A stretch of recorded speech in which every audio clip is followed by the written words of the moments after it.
Hey everybody, Michael from RogueDeckbuilder here, and yeah, you heard correctly as well as from the start of the video.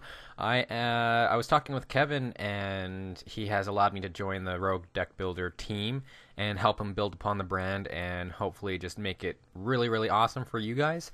And definitely looking forward to that. So big thanks to Kevin for allowing me to join Rogue Deck Builder. He is going to be doing some final touches on the website, and hopefully I will also be starting to produce more content for there, including stuff like articles and more videos along those lines. And that's pretty much just the big update for today. But now let's just get right into the content. This is going to be a deck tech video. Haven't done one of these in a bit, so I decided to look for some cards that I want to sort of play around with, and I found Haunted Plate Mail. This is my Haunted Jund deck. This is a Jund control deck that I'm going to be experimenting with and playing around Haunted Plate Mail. I really like this card because it's sort of like a Mutavault in the sense that it can blink itself in to swing for 4, and then at the end of the turn it can blink itself out and become an artifact again. Of course, it does get hit by Detention Sphere and things like that, but at the cost of that, it at least gets an extra 2 power and 2 toughness, so it does get out of range of lightning strikes, last breaths, bile blights, all that stuff. So there are sort of pros and cons of it. But I think for this deck, having the ability to not be hit by some of those removal, as well as it doesn't even get hit by Mizium Mortars, is really awesome.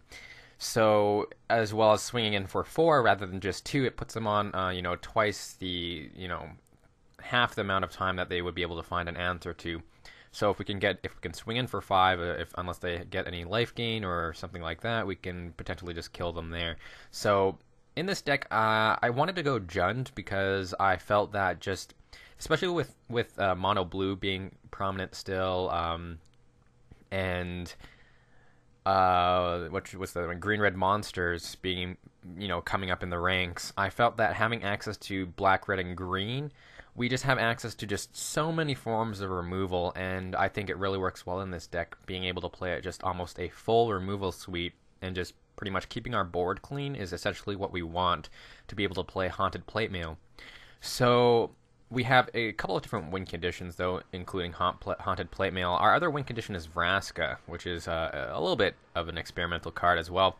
Vraska the Unseen, which is sort of funny because Vraska does not see much play, so staying true to her name. But Vraska the Unseen, I think, works really well in this deck. But we'll talk about more of that once we get into the thick of things. Just going over the land base, I have never built a tricolor deck before, so this is a sort of an experiment for me, as well as just a way to sort of stretch my legs and exercise the deck building skill and try and dive into more a more variety of things. And I think this is a perfect way to get started. So feel free to leave any recommendations or changes, of course. I'm always open to those suggestions that you guys have, and I'm really grateful to everyone who does suggest things and, leave some really good ideas. So yeah, I've never built a tricolor deck before, so the mana base might be a little bit weird. All I know is that we do have many black sources to be able to play a lot of our double blacks. And just testing out my draws and stuff, I actually haven't had too many problems, landing on the right amount of mana. So we also are running 6 temples. I don't really want too many, but at the same time, I don't really want too many shock lands as well. Sadly, we don't have access to the black green Scrylands yet, so we do have to run Guildgate, sadly. But it is the way of things, and we're just running 3 of them. And then we have 6 Shocklands. We're running Thoughtseize and stuff like that, as well as we don't really have a way to recuperate life. Mono Black has the ability to play lots of Thoughtseizes, Underworld connections, because they can afford to, just gain that life back with Grey Merchant. We don't have that luxury, so we do have to be pretty wary of how we do things, and we don't want to be shocking ourselves too much. And in a tricolor deck, we do want to have access to our lands on time. So having access to those shock lands is sort of imperative. But at the same time, if we have the choice to, we would rather play a Guildgate and save some of our life total. unless we absolutely need that color on time. So having 6 of I think is perfectly fine. For basic lands, we are just running 2 mountains and 3 swamp. Through Temple of Abandon, Stomping Ground, and Overgrown Tome, as well as Guild Gates, I feel we have enough green sources, and we aren't running that many green sources that we need on time, such as Vraska and Putrefy. So I believe this is just a better way to go. We have just a few basic lands just to give us some extra ways to cast untapped lands. And then we have six Crylands, which will help with our draws. Let's go. So for Planeswalkers, we are running 2 Challenges and 2 Vraskas. Again, all this stuff is subject to change, but we don't really want too many, I believe. Just having a better suite of removal, I think, is the way to go. Trandra essentially just helps with our card advantage. We can just zero her, especially if we miss a land drop or something like that. We can hopefully pull a land off the top and play it. But at the same time, it does help, whittle down at their life total, as well as it does give us some room if they do happen to play, a Desecration Demon or something like that. If we can't get rid of it right away, we can at least get some damage in by pinging them for 1 and swinging through with Haunted Plate Mail for 5 damage in total, which is pretty nice. Then we have 2 copies of Vraska the Unseen.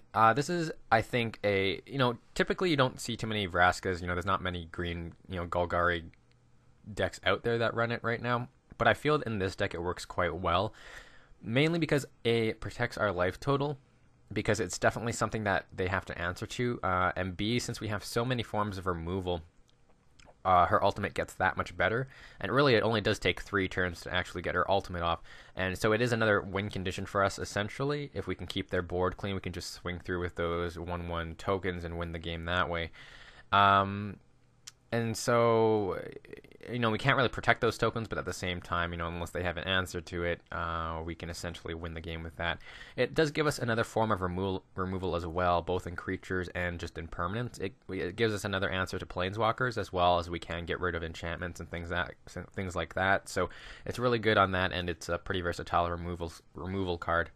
But even just +1ing it, it's something that they have to answer to, and if they, try and attack into Vraska with a creature, unless it's indestructible or something, we can just kill it off with Vraska that way and just save ourselves a removal spell in our hand for something a little bit more threatening. Then the main card that we have, of course, is Haunted Plate Mail. So again, I really like this card because it's just a stronger Mutavault. Well, stronger in certain aspects and then weaker in other aspects. It doesn't produce us mana. It takes a little bit more time to get out there. But we do, even if we have multiple of them, it is nice because we actually can activate both of them. We can zero the ability and then in response to that, activate a second Haunted Plate Mail and have 2 creatures that are 4/4 to swing in for 8. So again, it goes along with the theme of if we're having our opponent's side of the board absolutely clean, we can potentially just keep swinging in for 4 or 8 damage and just really puts them on a really quick clock. So that is why we're pretty much filling our deck with a heavy amount of removal. It's essentially the plan for this deck. Then for our removal suite, as you can see, we have a heavy amount of removal. Pretty much every way to answer creatures as well as Planeswalkers, so that's always nice. We have 4 Abrupt Decays. This might be a little bit subject to change. Might knock it down to 3 to make room for another Chandra or Vraska, possibly. But I like Abrupt Decay because it can't be countered, but it also does kill off certain things that are tough for us to deal with. Underworld connections, things like that. And it just gives us a way to kill off creatures at the same time. Night Veil Spectre and Boris Reckoner, things along those lines. It just really, overall, is just a good removal spell in this deck. Then we're running 3 copies of Bile-Blight. It's nice against Pack Rat, as well as those mono aggro or those aggro matchups where they're playing at their hand and they generally have a lot of creatures of the same name. It does help us as well for devotion decks. So if they're playing like green red devotion or something like that, it can take out a whole bunch of burning trees and knock them for devotion or something like that. Excuse me. It also does get around certain indestructible effects, which is always nice. But because we're not running any creatures, really, we don't have to worry about our own creatures dying. So it's really just a really good removal spell for us. And then we have 3 copies of Devour Flesh. Again, just another way to get around certain cards as well. It's just another good removal spell, especially early on. when we can just slow them down, especially if they're playing like mana dorks or something like that. We can just devour flush them, and then it gives us the ability to save some of our heavy removal for more bigger threats such as Pelucranos and things along those lines. Then we have one copy of Doomblade, especially with mono black and stuff like that, pretty prominent. We don't want to have too many dead draws in our hands, which is why we're only including one Doomblade and one ultimate price. Just two mana removal at instant speed is just nice for us, and it does allow us to kill off some of the creatures, but we don't want, if we're playing green red monsters, they have quite a few multicolored creatures, so we don't want, too many ultimate prices. And, if we're playing against mono black, we don't want, 2 or 3 dead cards in our hand with Doomblades. So that is one thing we have to consider. We have access to just a whole bunch of other removal, so we don't really have to worry about having too many Doomblades or ultimate prices anyways. Then we have, oops, didn't mean to click that. Then we have 4 copies of Hero's Downfall, just a premium removal spell. Hits planeswalkers, hits creatures, instant speed, not much else you can ask for. Then we have Putrefy, which is another answer to creatures, of course, but it does also affect artifacts, which can be, it can work in certain situations, when we want to kill off, Bidon of Thassa or certain weapons or something along those lines, or possibly kill off an Elixir of Immortality from blue-white control, which is one of their win conditions sometimes. So Putrefy is just another answer to creatures mainly. They can't be regenerated as well, so it can hit certain things such as, Experiment 1, a lot less troll and things like that, but just another form of removal at instant speed is pretty much the main reason why we're playing that. Then we're running 2 copies of Dreadbore. This is just another answer to Planeswalkers, mainly because Planeswalkers are becoming more and more prominent. Especially in green red monsters are running like 4 Domries and 3 Xenagos or something along those lines. And you have blue-white control who plays 4 Jaces, 3 or 2 Elspeths. And then there's the up and coming Bant Planeswalkers deck that runs 10 Planeswalkers. So having more removal for Planeswalkers, because we don't have access to a lot of creatures to just kill the Planeswalkers that way, and we don't really have any burn.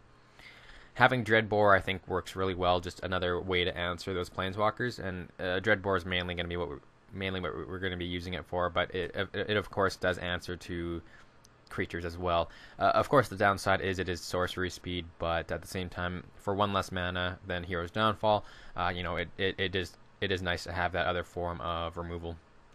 Then we're running 2 copies of Mizzium Orders. This is just a pseudo board wipe for our opponent, especially against more aggressive decks. We can potentially just wipe their board clean and leave it at that. But at the off chance we do need to use it as a singular spell, it's always nice to be able to get rid of things like Blood Baron, because a lot of our removal does not hit cards such as Blood Baron. So having access to Mizzium Orders is always nice indeed. Then we're running 2 copies of Rakdos' Return and 4 copies of Thoughtseize for hand disruption. The less answers they have in their hand, it just makes it a lot easier for us to swing in with Haunted Plate Mail, as well as just more ways to protect our Planeswalkers. So being able to do damage with Rakdos' Return as well at the same time, even just for 3 or 4 damage in mid to late game, it can potentially just empty out their hand unless they have a counter to Rakdos' Return. So that's always nice indeed. Then 4 copies of Thoughtseize, of course, just a really solid hand disruption spell, being able to slow them down as well as take out some of their win conditions if they have them at that time. For the sideboard, our sideboard's a little bit weird. There are some interesting choices in here.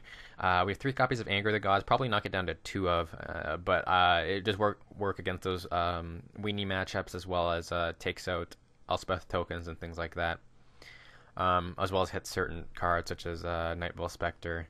Lifebane Zombie, bringing for the green-red matchups, just another form of hand removal, as well as it is nice in conjunction with Haunted Plate Mail, because it does have Intimidate, so we can attach Haunted Plate Mail on it, and it becomes a 7/5, and because they can't block it, swing in for 7 damage each time, it really forces them to have an answer.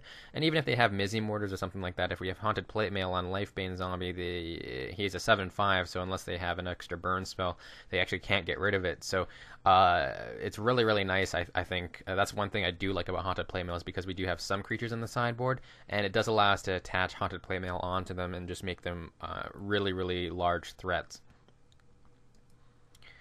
Then we are running 3 copies of Mistcutter Hydra for the blue-white control matchups. Again, we can attach Haunted Plate Mail if we want to, but at the same time, just being able to have something to force them to have an early answer to, because it only can be pretty much Supreme Verdict off the board, is always nice. Then 2 copies of Rakdos Charm. This is going to be a little bit of interesting choice, but I feel in blue-white control matchups especially, it is actually pretty prominent. Mainly because we can exile all the cards from the target player's graveyard, and especially in those longer games, which is essentially what those control matchups are going to be for us. They're going to be longer games, and having the ability to pretty much exile all their cards allows us to reduce the amount of answers they have once they Elixir of Immortality. So we can empty out their graveyard and make them have less answers when they use Elixir. Destroying target artifact can sometimes come into consideration, for weapons or Elixir of Immortality or things of that sort. But each creature deals 1 damage to its controller. I think that's actually, especially with so many Elspeths being played, a lot of, especially mono blue. Mono blue and blue white control is essentially what we're using Rakdos Charm for, and having the ability to deal 1 damage to its controller for each creature is pretty nice, because we're not playing any creatures ourselves. We don't have to worry about it, but especially against mono blue, they're going to be building up their board, and if they slam down a really large, Master of Waves, they can potentially produce, 5 or 6 tokens. So in conjunction with Master of Waves or whatever creatures they have on the board, Judges Familiars or things like that, that's potentially, 8 to 10 damage that we can hit them with for Rakdos Charm. And then on top of that, we can just use Lifebane Zombie and Haunted Plate Mail or something like that to pretty much just wipe their board, or just to swing through and for a lot of damage. So we can always just Rakdos Charm once they Master of Waves, and then just kill off the Master of Waves with Doomblade or something like that, and then they're pretty much left with less things than they started with. Plus, getting hit for 8 to 10 damage, I think, is pretty prominent. So it's a little bit of a test card, but I think Rakdos Charm is pretty applicable in Standard right now. That can potentially work really well against those matchups for some extra damage. And even in blue-white control, when they produce a mass amount of Elspeth tokens, I think that can work really well against that. Slaughter games for the blue-white control matchups, as well as just any decks that we come across that have answers or cards that we just really can't deal with too much. We can just use slaughter games, get rid of them entirely, and hopefully that works well for us there. 2 copies of Unraveled Aether. It's just a way for us to answer gods, pretty much, because we don't really have any ways to kill off gods or counter them. The only way we can really kill them if they somehow devour flesh themselves for that. But our removal suite doesn't hit any of their gods, so having the ability to just get rid of them off the board. Thassa is especially one that we can't really afford to have them on the board for too long. So being able to get rid of that is really nice indeed, and along with hopefully we can just Thoughtseize the gods out of their hands. So those are the main concerns, and I think the sideboard works really well with this deck. And I'm really liking how Haunted Plate Mail is looking, actually. I think it's going to be a really, really great card in this deck. And this deck looks like it's going to be extremely fun to play. But again, we'll have to see. Hopefully I can get some cards.